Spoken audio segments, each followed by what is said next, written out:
કેટલા જણ બેઠા છે આમાં? બોલજો, કઈ બાજુ ઉપડ્યા? હે કેમ 4 જણા જ છે?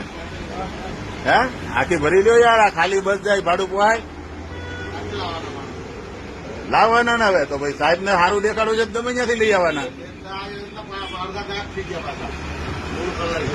આવી રીતે ધંધા બંધ કરો. આ સરકારના પૈસા, આ પબ્લિકના પૈસા, જનતાના પૈસા. આ આખી બસો 4 જણાને લઈને જાય, કોઈને જવાય જ નહીં. સમજો તો ત્યાં હું ડાયટો છે હેરાન થવા.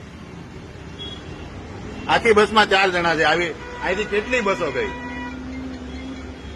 તમે તલાટી કે શું છો? ઉમરપાડા શિક્ષક છો? તમને જવાબદારી આપી છે બસ ભરીને લઈને જવાની? હે તે તો તમને જવાબદારી આપી બસ ને ભરીને લઈ જવાની? ઓકે.